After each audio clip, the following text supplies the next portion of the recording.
In a big twist in the Dharmasthala mass burial case, the SIT has now arrested the whistleblower who allegedly provided false information about the case.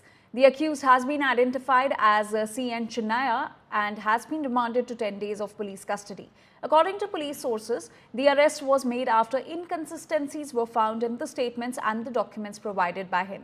In response, the Dharmasthala temple authorities have spoken out after remaining silent for some time.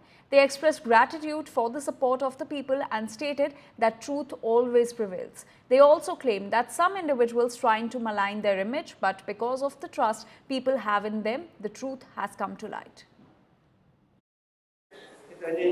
ಸತ್ಯ ಬರೋದು ನಮ್ಮ ದಿಕ್ಕದಿಲ್ಲಕ್ಕಾದಂತೆ ಪೂರ ಸತ್ಯ ಶಬ್ದನ ಮಿತ್ರಕ್ಕೆ ಅಭಿಮಾನ ಹೆಪ್ಪಲಿಂಚನೆ ಪಡೆ ಪ್ರೀತಿ ವಿಶ್ವದಿಂಚನೆ ಪಡೆದು ಸ್ವಾಮಿಲೆಗೂ ಆ ಆಶೀರ್ವಾದ ದೇವರ ಮಕ್ಷೇತ್ರದ ಇಚ್ಛನೆ ಪಡೆದಂತ ನಿಮ್ಮೆಲ್ಲ ರಾಜ್ಯಗಳಿಗೆ ಮಾಡ ನಾಯಕತ್ವ ಮಾದರಿಗಳ ಗೊತ್ತು ಎಲ್ಲರೂ ಜಯಿಸಿದ್ದಾರೆ ಆಗ ಈ ನೇತೃತ್ವದ ಈ ಕಾರ್ಯದ ಜಯ ಅವಳು ಬಿಜೆಪಿಯವರು ಏನು ಮಾತಾಡಿರ್ಲಿಲ್ಲ. ಬಿಜೆಪಿಯವರೆಲ್ಲ ಫೆನ್ಸ್ ಇಟ್ರು, ಅಡ್ಗೋಡೆ ಮೇಲೆ ದೀಪ, ಅದೇ ಹೇಳ್ತಾರಲ್ಲ ಅಡ್ಗೋಡೆ ಮೇಲೆ ದೀಪ ಇಡ್ತಾರೆ ಅಂತ ಫೆನ್ಸ್ ಇಟ್ರು ಕೆಲಸ ಮಾಡ್ತಾ ಇದ್ರು. ನಾನು ಅದನ್ನ ಪ್ರಸ್ತಾವನೆ ಮಾಡಿದ ಮೇಲೆ ಅದನ್ನ ಮಾತಾಡ್ತಾ ಇದ್ದಾರೆ. ನನಗೆ ಮೊದಲಿಂದ ಕೂಡ ನಮಗೆ ತನಿಖೆಗೆ ನಾವೆಲ್ಲ ಅವರು ವೆಲ್ಕಮ್ ಮಾಡಿದ್ದಾರೆ. ಧರ್ಮಸ್ಥಳದವರೇ ಬಂದು ಚೀಫ್ ಮಿನಿಸ್ಟರ್ ಮೀಟ್ ಮಾಡಿ ಅವರ ಕುಟುಂಬದವ್ರು ಬಂದು ನೀವು ಮಾಡಿರೋದು ಒಳ್ಳೆ ಕೆಲಸ ಅಂತೇಳಿ ಅವರು ಹೇಳಿದ್ದಾರೆ.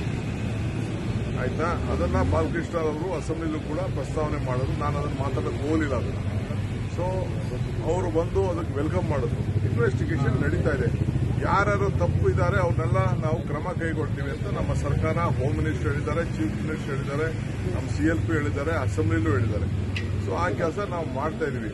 ಯಾರ ಮೇಲೂ ನಮಗೆ ಅವ್ರ ಪರನೂ ಇಲ್ಲ, ಇವ್ರ ಪರ ಇಲ್ಲ, ನಮಗೆ ನ್ಯಾಯದ ಪರ, ನಮಗೆ ಧರ್ಮದಲ್ಲಿ ರಾಜಕಾರಣ ಮಾಡಬೇಡಿ ಅಂತ ನಮ್ದು ಅಷ್ಟೇ. The truth has come out.